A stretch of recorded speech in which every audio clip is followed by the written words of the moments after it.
Grieve साध साध सब नेक हैं, आप अपनी ठोरी। जो सतलोक ले जावेंगे वो साधु कोई और।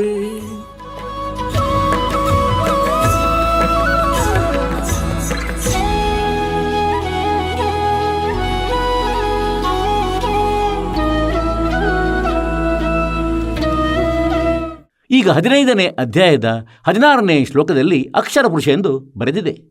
ಅಕ್ಷರ ಪುರುಷ, ಅಕ್ಷರ ಪದದ ಅರ್ಥ ಕ್ಷರ ಎಂದರೆ ನಾಶ ಹೊಂದುವವನು. ಕ್ಷರಪುರುಷನಂತೂ 21 ಬ್ರಹ್ಮಾಂಡಗಳ ಸ್ವಾಮಿ. ಅವನನ್ನು ಜ್ಯೋತಿ ನಿರಂಜನ ಕಾಲ ಎಂದು ಕರೆಯುತ್ತಾರೆ. ಮತ್ತು ಅಕ್ಷರ ಪುರುಷದ ಅರ್ಥ ಆಗುತ್ತದೆ ಅವಿನಾಶಿ ಪ್ರಭು ಎಂದು. ಅಕ್ಷರ ಪದದ ಅರ್ಥ ಅವಿನಾಶಿಯಾಗುತ್ತದೆ. ಆದರೆ ಇವನನ್ನು ನಾಶ ಹೊಂದುವನೆಂದು ಹೇಳಿದೆ. ಇವರು ಮತ್ತಿವರ ಅಧೀನದಲ್ಲಿರುವ ಎಲ್ಲಾ ಜೀವಿಗಳು ನಾಶ ಹೊಂದುವವರು. ಮತ್ತು ನಂತರ ಹೇಳಲಾಗಿದೆ 15ನೇ ಅಧ್ಯಾಯದ 17ನೇ ಶ್ಲೋಕದಲ್ಲಿ ಗೀತೆಯಲ್ಲಿ, ಉತ್ತಮ ಪುರುಷಹತು ಅನ್ಯಃ ಪರಮಾತ್ಮ ಇತಿ ಉದಾರ್ಥಃ ಯ ಲೋಕತ್ರಯಂ ಆವಿಶ್ಯ ವಿಭರ್ತಿ. ಅವ್ಯಯ ಈಶ್ವರ. ಅವ್ಯಯ ಅಂದರೆ ಅವಿನಾಶಿ, ಯಾರೂ ನಾಶವಾಗುವುದಿಲ್ಲ. ವಾಸ್ತವದಲ್ಲಿ ಆ 3ನೇ ಸಂಖ್ಯೆಯ ಆ ಪರಮಕ್ಷರ ಬ್ರಹ್ಮ ಏನಿದ್ದಾನೆ, ಪರಮಕ್ಷರ ಪುರುಷನು ಅವನಾಗಿದ್ದಾನೆ ಅವಿನಾಶಿ.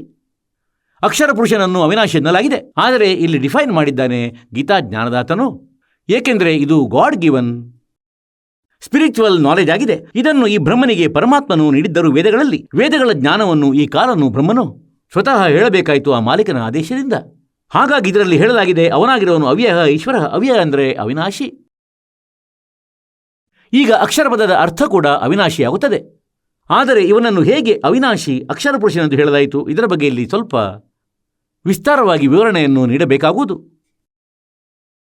ಹೇಗೆಂದರೆ ಕ್ಷರಪುರುಷ ಅಂದರೆ ಕ್ಷರಬ್ರಹ್ಮ. ಇವನ ಆಯಸ್ಸು ಎಷ್ಟಾಗಿದೆ? ಈಗ ಒಬ್ಬ ಬ್ರಹ್ಮನ ಆಯಸ್ಸನ್ನು ಎಲ್ಲಕ್ಕಿಂತ ಮೊದಲು ಕ್ಯಾಲ್ಕುಲೇಟ್ ಮಾಡೋಣ.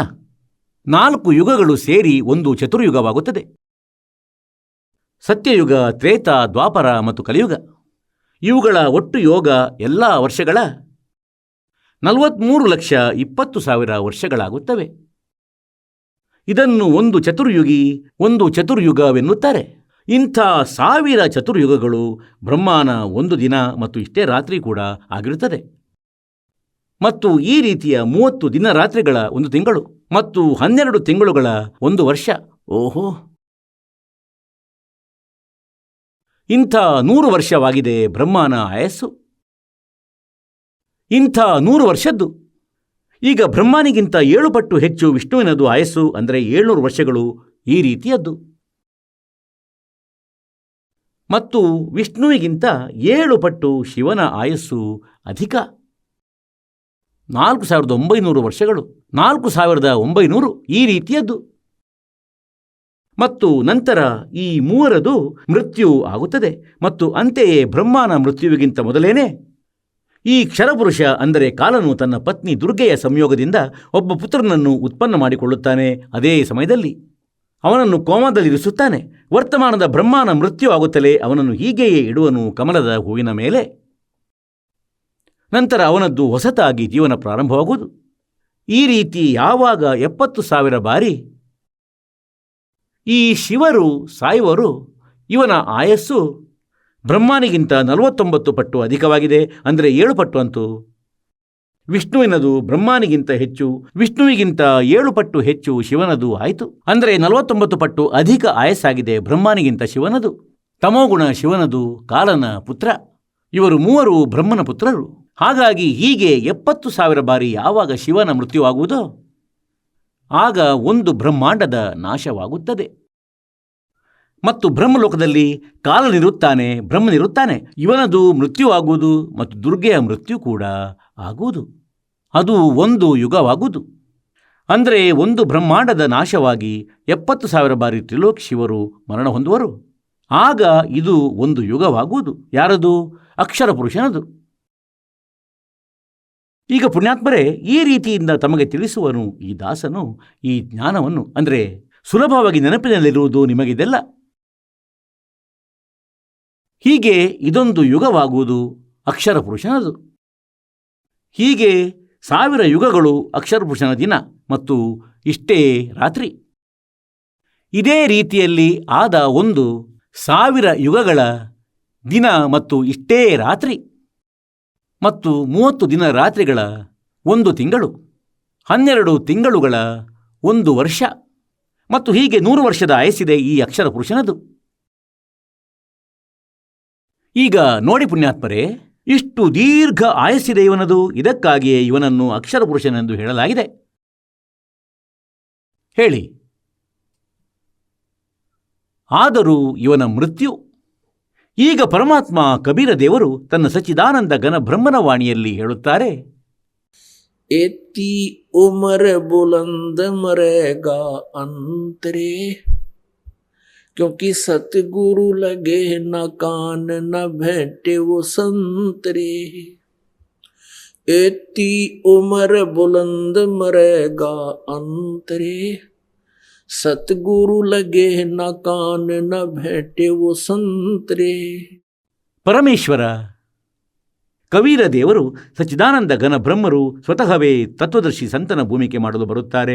ಆಗ ತನ್ನ ಅಮೃತವಾಣಿಯಲ್ಲಿ, ಅಥವಾ ಅವರಿಂದ ಯಾರಿಗೆ ಅವರು ಸಿಗುತ್ತಾರೆ ಸಂತರಿಗೆ, ಆ ಸಂತರು ತಮ್ಮ ಅಮೃತವಾಣಿಯಲ್ಲಿ ಯಾರು ಒಳ್ಳೆಯ ಆತ್ಮದವರಾಗಿರುತ್ತಾರೆ ಅವರು ಏನು ಹೇಳ್ತಾರಂದರೆ, ಇಷ್ಟು ದೀರ್ಘಾಯಸ್ಸು ಇದ್ದರೂ ಕೂಡ ಅಂತ್ಯದಲ್ಲಿ ಮೃತ್ಯು ಆಗುವುದು.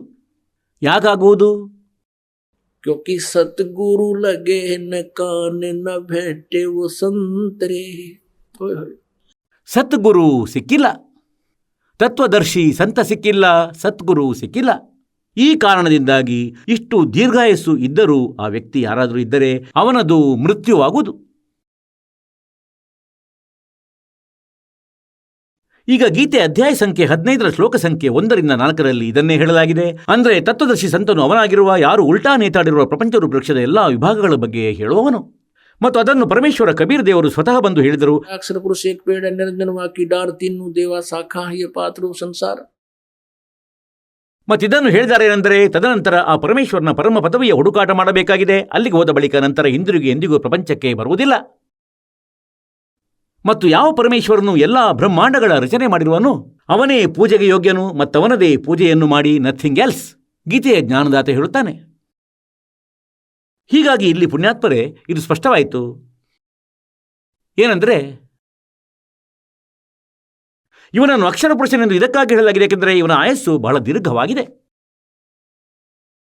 ಹೇಗೆಂದರೆ, ಒಂದಂತೂ ಬಿಳಿ ಮಣ್ಣು, ಮಣ್ಣಿನಿಂದ ಮಾಡಿದ ಕಪ್, ಅದನ್ನು ಮಣ್ಣಿನ ಕಪ್ ಎನ್ನುತ್ತಾರೆ. ಕಪ್ ಅದಂತೂ ಅಂಡರ್ಸ್ಟುಡ್ ಆಗಿದೆ. ಕೈಯಿಂದ ಜಾರಿ ಮತ್ತು ನೆಲದ ಮೇಲೆ ಬಿದ್ದರೆ ಬಿದ್ದ ಕೂಡಲೇ ತುಂಡು ತುಂಡಾಗಿ ಹೋಗುವುದು. ಈ ಸ್ಥಿತಿಯನ್ನಂತೂ ತಿಳಿಯಿರಿ, ಕ್ಷರಪುರುಷನದು, ಬ್ರಹ್ಮನದು. ಮತ್ತಿವನ ಅಧೀನದಲ್ಲಿ ಎಷ್ಟು ಜೀವಾತ್ಮಗಳಿವೆ, ಇವುಗಳದ್ದು ಈ ರೀತಿಯ ಆಯಸ್ಸು ಇದೆ. ಹಾಗಂತೂ ನಮ್ಮ ದೃಷ್ಟಿಕೋನದಿಂದ ಇದು ಬಹಳ ದೀರ್ಘಾಯಸ್ಸಾಗಿದೆ ಇವರದು. ಬ್ರಹ್ಮನ 1 ದಿನ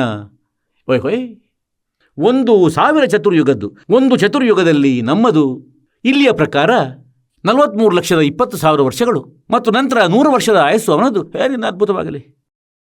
ಆದರೂ ಕೂಡ ಇವರ ಆ ಪೂರ್ಣ ಪರಮಾತ್ಮ ಮತ್ತು ಅನ್ಯ ಆ ಹೋಲಿಕೆಯಲ್ಲಿ ಏನು ಹೇಳ್ತಾರೆ, ಇದಂತೂ ಇಷ್ಟು ಆಯಸ್ಸಿದೆ ಈ ಬ್ರಹ್ಮತನಕದ್ದು. ಅಂದರೆ ಇವನ ಬಾಡಿಯ ಸ್ಥಿತಿಯನ್ನು ತಿಳಿಯಿರಿ. ಹೇಗೆಂದರೆ, ಈ ಮಣ್ಣಿನಿಂದ ಆದಂತಹ ಪ್ಲೇಟ್ ಇರುತ್ತವೆ. ಇವರು ಪ್ಲೇಟ್ ಇದ್ದಂತೆ, ಬಟ್ಟಲು ಇದ್ದಂತೆ, ಕಪ್ ಇದ್ದಂತೆ. ಮತ್ತು ಅಕ್ಷರ ಪುರುಷನದ್ದು ತಿಳಿಯಿರಿ, ಸ್ಟೀಲ್ನದ್ದು. ಸ್ಟೀಲ್ ಬಾಡಿಯಾಗಿದೆ ಇವರದು, ಹೀಗೆ ತಿಳಿದುಕೊಳ್ಳಿ. ಚಹಾ ಕುಡಿಯುವ ಕಪ್ ಎಂದು ತಿಳಿಯಿರಿ. ಈಗ ಅದು ಬಿದ್ದರೆ ಒಡೆದು ಹೋಗುವುದಿಲ್ಲ, ಬೇಗನೆ ಹಾಳಾಗುವುದಿಲ್ಲ, ಏಕೆಂದರೆ ಅದು ಸ್ಟೀಲ್ ಆಗಿದೆ. ಆದರೆ ಸ್ಟೀಲಿಗೂ ತುಕ್ಕು ಹಿಡಿಯುವುದು, ಉಕ್ಕಿಗೂ ತುಕ್ಕು ಹಿಡಿಯುವುದು, ಅದರ ಸಮಯ ಬಹಳ ದೀರ್ಘವಾಗಿರುತ್ತದೆ. ಅದಕ್ಕಾಗಿ ಇವನನ್ನು ಅವಿನಾಶಿ ಎಂದು ಇವನಿಗೂ ಹೇಳಲಾಗಿದೆ. ಆದರೆ ಇವನು ವಾಸ್ತವದಲ್ಲಿ ಅವಿನಾಶಿ ಅಲ್ಲ, ಇವನು ನಾಶವಾಗುವನು. ಮತ್ತು ಪರಮಾಕ್ಷರ ಪುರುಷನಂತೂ ಉತ್ತಮ ಪುರುಷಗತು ಅನ್ಯಃ. ಈಗ 3ನೇ ಧಾತು ಚಿನ್ನ ಆಗಿರುತ್ತದೆ, ಸ್ವರ್ಣ, ಗೋಲ್ಡ್.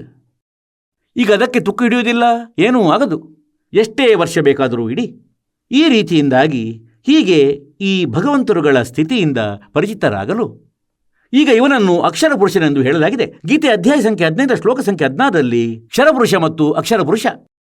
ಕ್ಷರಪುರುಷ ಇವನು ಬ್ರಹ್ಮನು ಮತ್ತು ಅಕ್ಷರ ಪುರುಷ ಇವನು ಪರಬ್ರಹ್ಮನು. ಇವನು 7 ಶಂಖ ಬ್ರಹ್ಮಾಂಡಗಳ ಸ್ವಾಮಿಯಾಗಿರುವನು.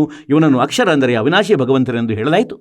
ಆದರೆ ನಂತರ ಹೇಳಲಾಗಿದೆ ಅಂದರೆ ಇವರದು ಮೃತ್ಯು ಆಗುವುದು. ಇವರದು ಮತ್ತು ಇವರ ಅಧೀನದಲ್ಲಿ ಎಷ್ಟು ಜೀವಾತ್ಮಗಳಿವೆ, ಎಲ್ಲರ ಸ್ಥೂಲ ಶರೀರ ನಾಶ ಹೊಂದುವಂಥದ್ದು. ಜೀವಾತ್ಮ ಸಾಯುವುದಿಲ್ಲ. 15ನೇ ಅಧ್ಯಾಯದ 17ನೇ ಶ್ಲೋಕದಲ್ಲಿ ಹೇಳಿದೆ ಏನೆಂದರೆ, ಉತ್ತಮ ಪುರುಷಗತು ಅನ್ಯಃ ಪರಮಾತ್ಮ ಇತಿ ಉದಾರತಃ ಯ ಲೋಕತ್ರಯಂ ಆವಿಶ್ಯ ವಿಭರ್ತಿ ಅವ್ಯಯ ಈಶ್ವರ. ಅವನಾಗಿದ್ದಾನೆ ವಾಸ್ತವದಲ್ಲಿ ಅವಿನಾಶಿ ಪರಮಾತ್ಮ. ಹೊಯ್.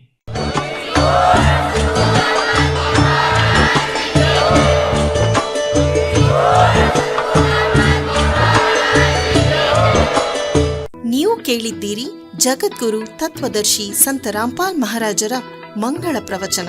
ಹೆಚ್ಚಿನ ಮಾಹಿತಿಗಾಗಿ ವಿಸಿಟ್ ಮಾಡಿ ನಮ್ಮ ವೆಬ್ಸೈಟ್ www.jagadguru-rampalji.org.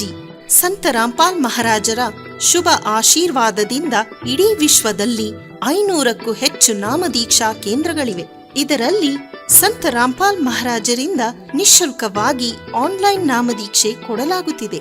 ತಮ್ಮ ಹತ್ತಿರದ ನಾಮದೀಕ್ಷಾ ಕೇಂದ್ರದ ಮಾಹಿತಿಗಾಗಿ ಸಂಪರ್ಕಿಸಿ 888 444 7302.